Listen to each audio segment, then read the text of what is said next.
먹어도 먹어도 끝이 없는 나라. 감당할 수 있겠니? Coming up on Arirang News. The interKorean military pact signed in 2018 that created buffer zones between the two Koreas has practically been scrapped. Amid North Korea's continued violation of the agreement, particularly firing artillery shells into the buffer zone in recent days, South Korea declares the accord no longer valid. A South Korea state-run think tank says, despite sluggish domestic spending, the country's economy is gradually recovering from a slowdown, mainly driven by stronger semiconductor exports. The 81st Golden Globe Awards takes place, celebrating the best in TV and film in the past year, with Beep's Steven Yeun and Alan Wong marking history as actors of Asian descent.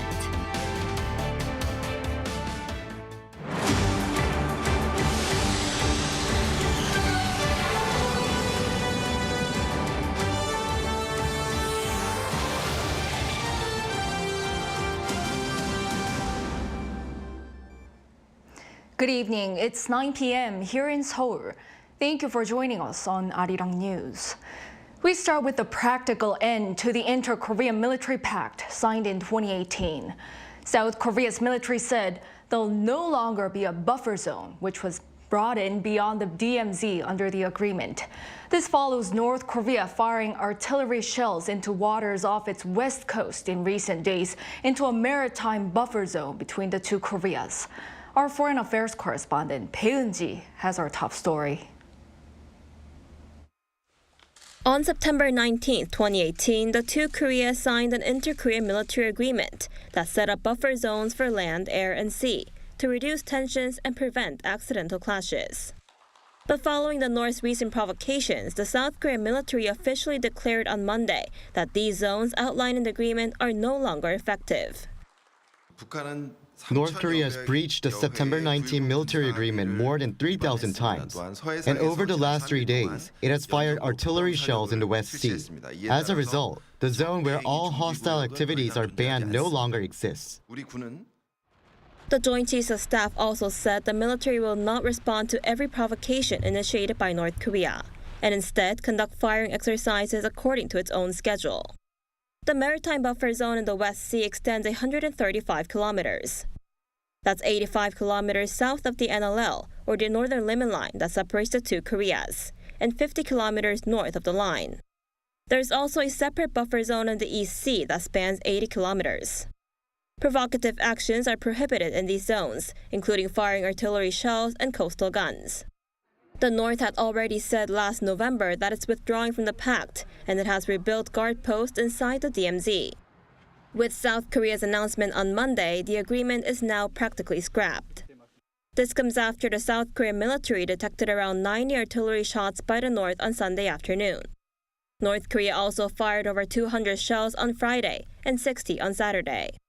However, in an attempt to shame the South Korean military's detection capabilities, North Korean leader Kim Jong-un's sister, Kim Yo-jong, claimed the North had not fired a single shell on Saturday, but instead detonated explosives simulating the sound of artillery fire. The South Korean military immediately dismissed the statement, calling it a, quote, comedy-like propaganda. In fact, according to military sources, the South Korean military detected the North blowing up explosives only 10 times before and after Saturday's shelling, which shows the North's claims are not true.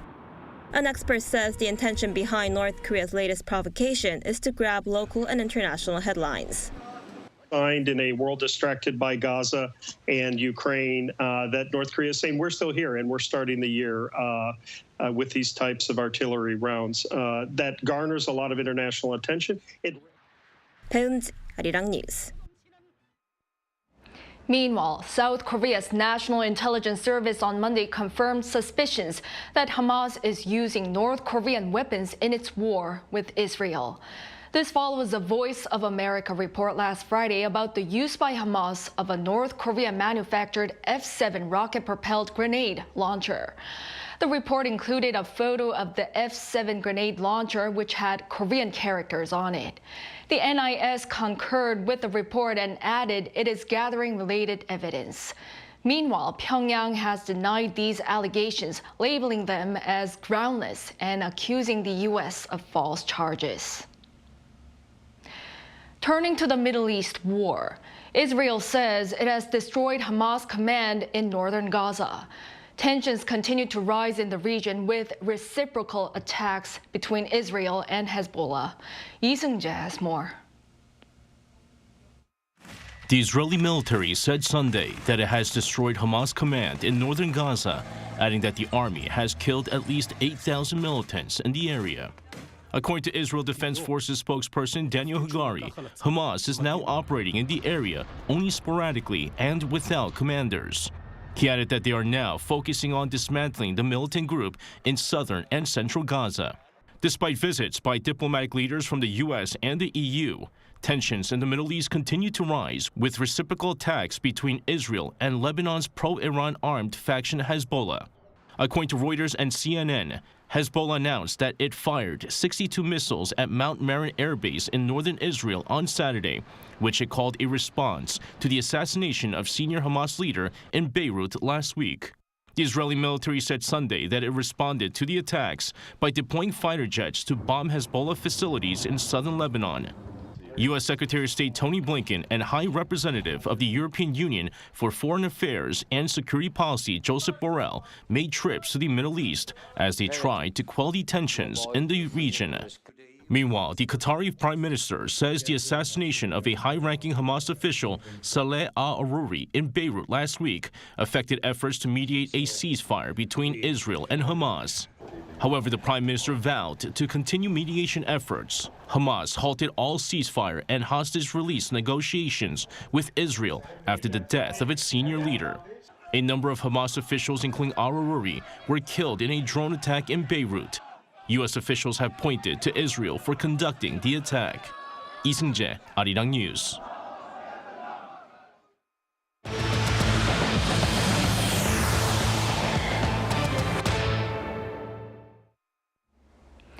A South Korea state-run think tank says, despite sluggish domestic spending, the country's economy is gradually recovering from a slowdown, mainly driven by stronger semiconductor exports. Our Lee Soo-jin has more. South Korea's economy is showing signs of improvement. That's according to the Korea Development Institute in a report released by the economic think tank on Monday. The slowdown in the economy is easing as the semiconductor industry recovers. Industrial production in November surged by 5.3% on year, largely driven by the increase in chip production. Chip production saw a sharp rise of more than 42% from the previous year on increased demand for AI servers.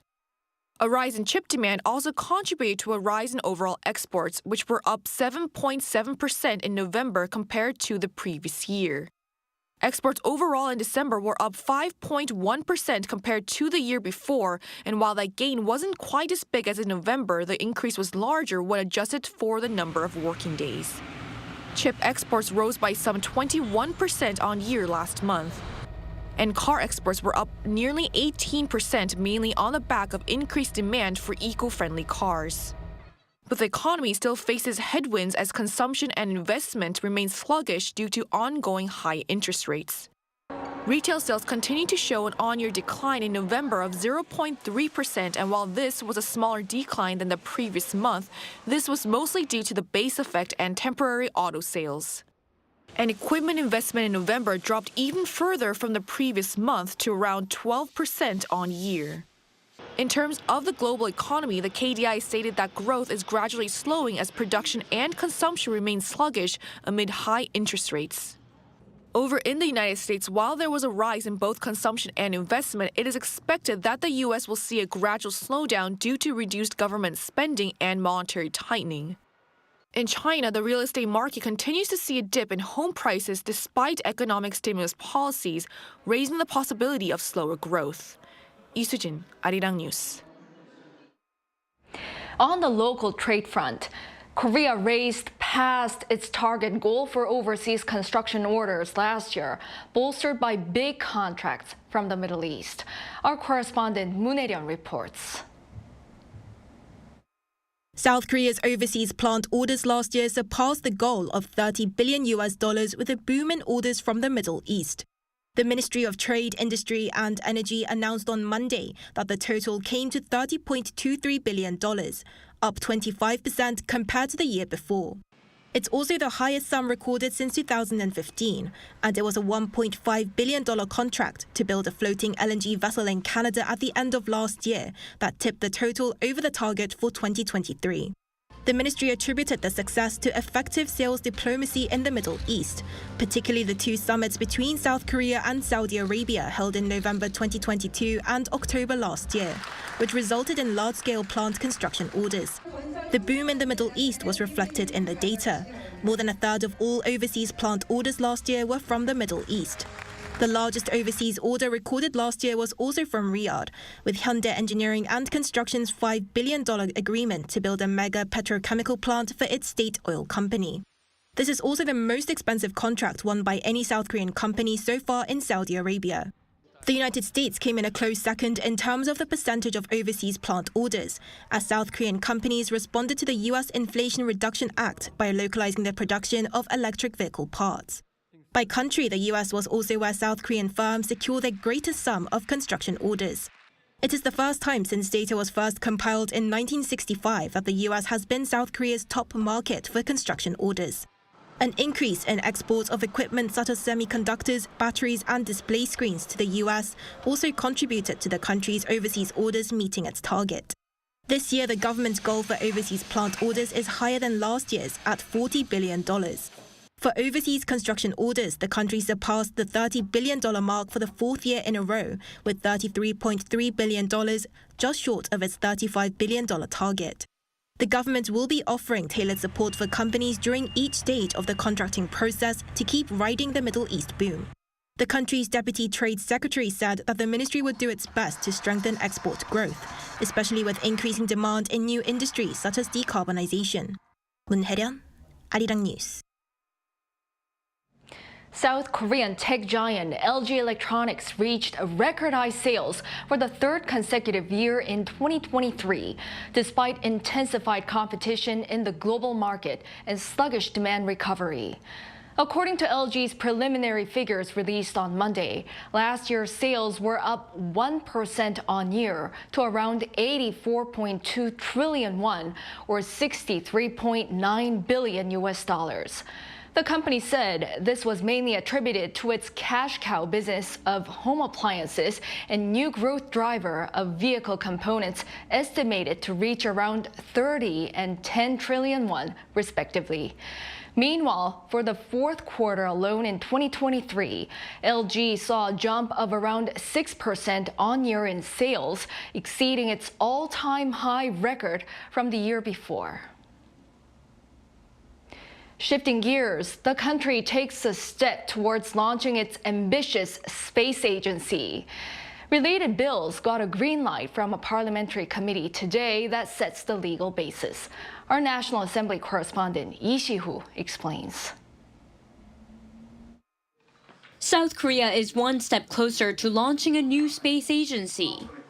The National Assembly Science and ICT Committee on Monday passed bills to establish a new space agency that the Science Ministry has dubbed the Korea Aerospace Administration, or KASA.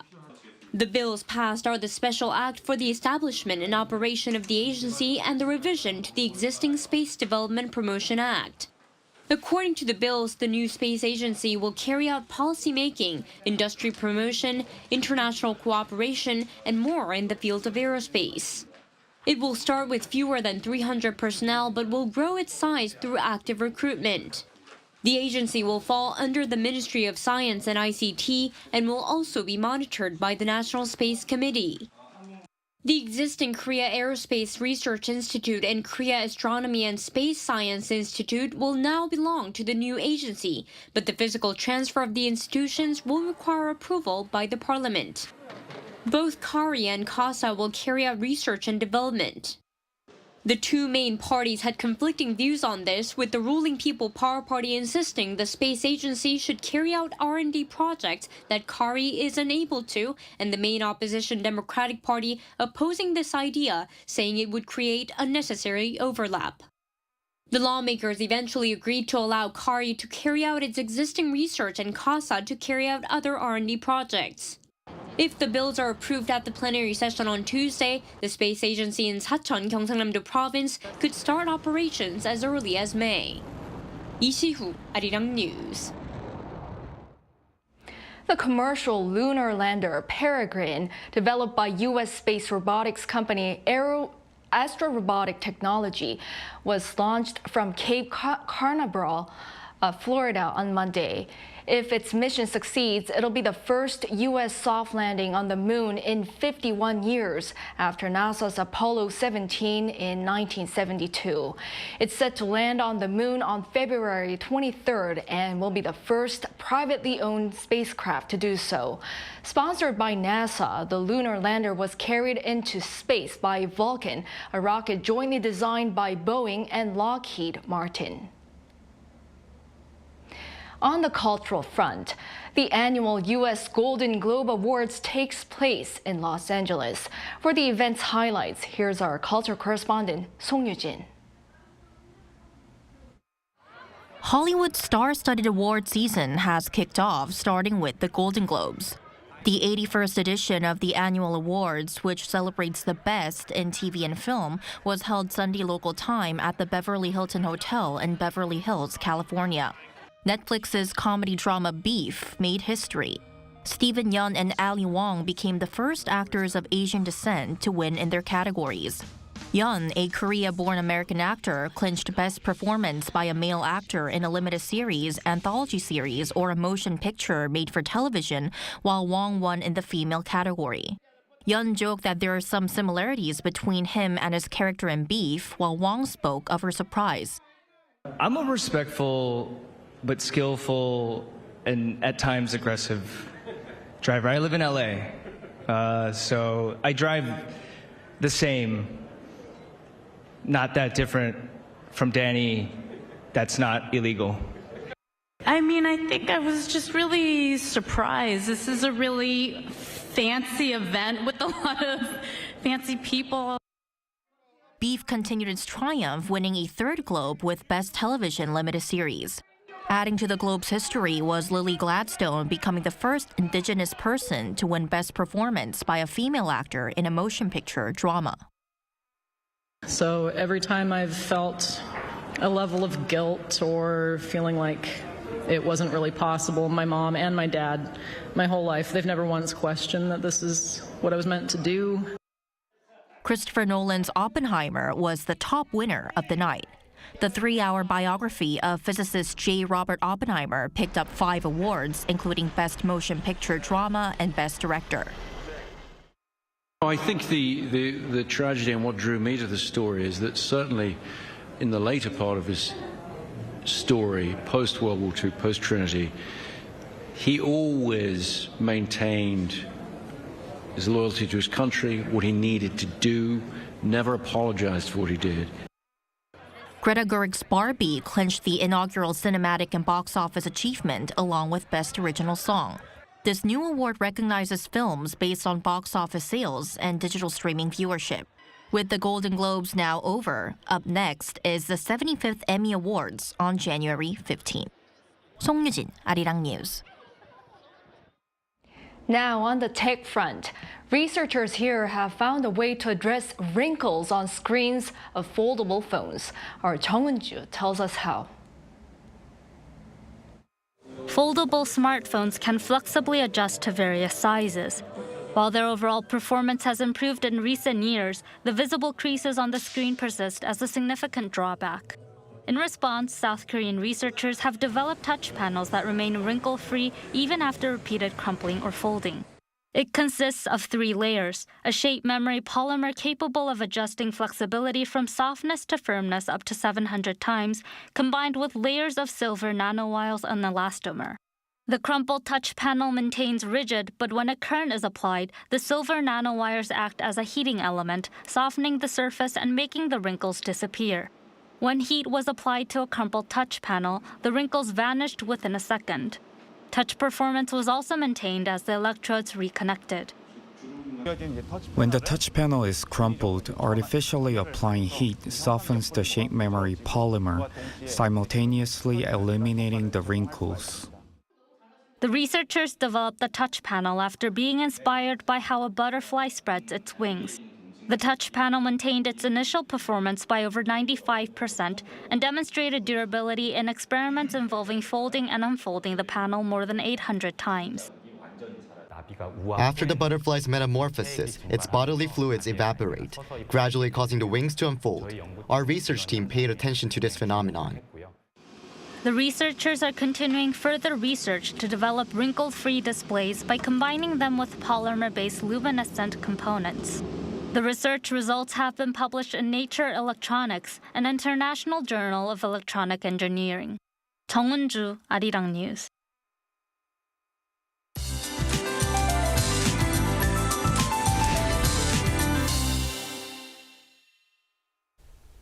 The cold snap that came with Sohan last weekend reached its peak today. However, this cold will loosen up as the temperatures rise tomorrow. Instead of the cold spell, heavy snow is expected. Snow will begin in the northwest, including Seoul tomorrow morning. This snow will gradually expand to other parts of the country in the afternoon. As for the amount of snow, up to 20 centimeters are expected in the mountainous areas of Gangwon-do province, up to 15 in the inland areas of Gyeonggi-do province, and up to 10 centimeters in Seoul. It's crucial to prepare and use public transport as there are concerns about the traffic chaos caused by icy roads on the way home from work rather than on the way to work tomorrow. With heavy snow expected tomorrow, most regions will start off at sub-zero temperatures. Seoul at -2, Daejeon and Daegu -4 degrees. For the daily highs, Seoul will get up to 2 degrees, Gyeongju and Busan 9 degrees Celsius. On Wednesday, snow and rain will gradually move away from the northwest areas. That's all for Korea. Here are the weather conditions around the world.